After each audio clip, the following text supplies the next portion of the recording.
Assalamualaikum warahmatullahi wabarakatuh. Hai anak-anakku kelas 6. Bagaimana kabar kalian? Semoga kalian selalu sehat dan terus bersemangat ya untuk mengikuti pembelajaran ini. Nah anak, hari ini kalian sudah memasuki subtema 3 di tema 2 Bersatu Kita Teguh di pembelajaran yang ketiga untuk kelas 6 sekolah dasar. Sebelum belajar, mari kita berdoa sesuai dengan agama dan keyakinan kita masing-masing supaya mendapatkan ilmu yang bermanfaat. Berdoa dimulai, berdoa selesai. Supaya tambah semangat, mari kita tepuk PPK dulu. Tepuk PPK. Religiositas, nasionalisme, kemandirian, gotong royong, integritas. Salam PPK, cerdas, berkarakter, menyenangkan, luar biasa. Yes.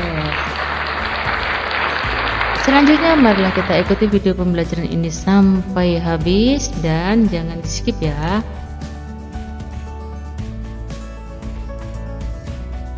Bagaimana cara bermain rangku alu? Nah, di sini ada gambar anak yang sedang bermain rangku alu. Yang perlu kalian siapkan adalah 4 buah bambu. Kalau biasanya tongkat pramuka itu bisa juga ya, selain bambu. Ada tongkat pramuka. Cara bermainnya, pemain terdiri dari 2 kelompok, yaitu kelompok yang bermain dan kelompok yang menjaga. Biasanya kelompok yang menjaga dibutuhkan 4 orang anak. Kelompok yang menjaga menggerak-gerakkan bambu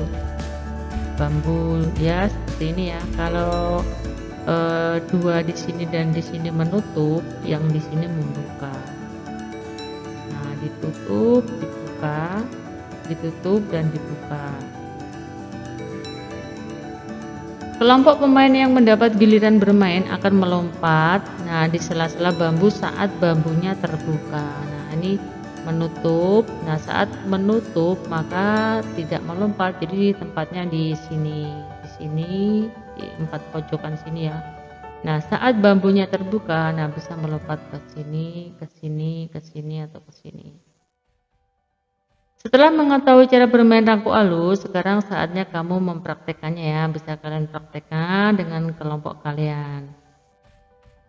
Ketika bermain, bambu yang kamu gerakkan menghasilkan irama yang berpola. Kamu dapat membuat permainan tersebut lebih menarik dengan menyanyi bersama yang mengikuti pola irama suara bambu tersebut. Lakukan refleksi bersama teman dan gurumu setelah selesai bermain. Bagaimana perasaanmu saat bermain? Apa yang harus kamu lakukan agar kelompokmu berhasil mencapai tujuan? Bagaimana penerapan gerakan lompat yang sudah kamu pelajari? Apakah masih membingungkan? Nah, biasanya itu kesulitan ya, karena dengan mendengarkan suara bambu tadi saat bambu digerakkan berhimpitan itu pasti suaranya akan membuat kalian bingung ya melompatnya. Ya, malah setelah bambunya digerakkan itu malah tidak melompat, direnggangkan, malah saat bambunya itu ditutup tidak dibuka malah melompat. Akhirnya terkena bambu dan ganti bermain dan ganti berjaga. Tuhan menganugerahkan kita beragam tanaman dan hewan agar kita bisa memanfaatkannya. Namun, pemanfaatan tumbuhan dan hewan tidak diiringi oleh sikap yang bijak, sehingga banyak terjadi ketidakseimbangan. Sebagai warga yang baik, kita perlu bersatu melestarikan hewan dan tumbuhan agar manusia dapat hidup sejahtera ya. Nah, di sini pilihlah satu tumbuhan atau hewan yang menurutmu perlu dilestarikan. Buatlah poster untuk mengajak seluruh warga sekolah tergerak hatinya untuk melestarikan tumbuhan dan atau hewan. Kamu bisa mempelajari poster yang di samping ya di sini. Postermu memuat satu jenis tumbuhan atau hewan dengan habitat dan manfaatnya. Jangan lupa kalimat ajakan serta gambar yang menarik ya. Nah, di sini ada kalimat ajakan ya. Tanam pohon di bumi untuk masa depan kami. Ini gambarnya bumi dan pohon. Nah, ini gambarnya unik ya, gambarnya menarik. Jadi tertarik untuk dilihat. Persatuan dapat membawa kebaikan, begitu pula dalam belajar. Kamu akan bekerja sama dengan temanmu agar tulisanmu dapat lebih baik. Bacalah teks berikut ini. Sang saka merah putih merupakan sebutan bagi bendera nasional Indonesia. Warna merah putih memiliki makna. Merah artinya berani, putih artinya suci. Merah melambangkan tubuh manusia, sedangkan putih melambangkan jiwa manusia. Keduanya sangat penting dan saling melengkapi. Bendera pusaka dibuat oleh Ibu Fatmawati, istri Presiden Soekarno pada tahun 1944. Bahan bendera terbuat dari katun Jepang dengan ukuran 276 cm dan 200 cm. Sejak tahun 1946 sampai dengan 1968, bendera tersebut hanya dikibarkan pada setiap hari ulang tahun kemerdekaan Republik Indonesia. Karena usianya yang sudah tua, Sang Saka Merah Putih terakhir tersebut kali berkibar pada tahun 1969.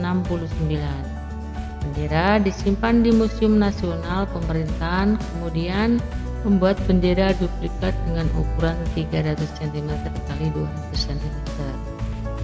Selanjutnya kalian bisa mengasah kemampuan kalian untuk membuat peta pikiran berdasarkan bacaan tadi ya, Sang Saka Merah Putih, dengan membuat kata tanya apa, mengapa, siapa, bagaimana, kapan, dan di mana.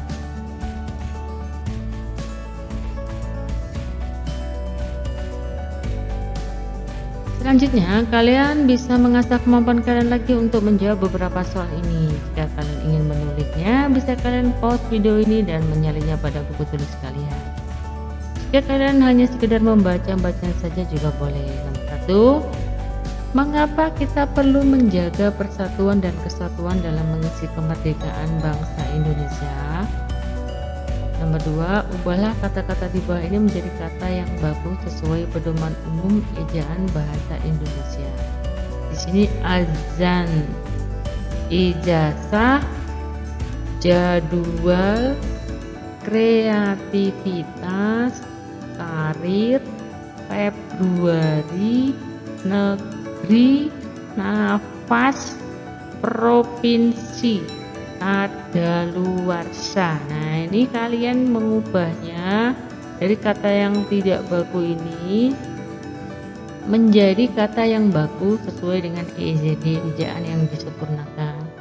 Selanjutnya, jika kalian sudah membuat kata bakunya, cobalah kalian untuk membuat kalimat ya dari kata yang sudah kalian ubah menjadi kata baku tadi. Buatlah kalimat menggunakan kata azan, ijazah, jadwal, kreativitas, karier, Februari, negeri, nafas, provinsi, kadaluarsa. Nah, bisa kalian coba untuk membuat kalimat ya dari kata-kata tersebut.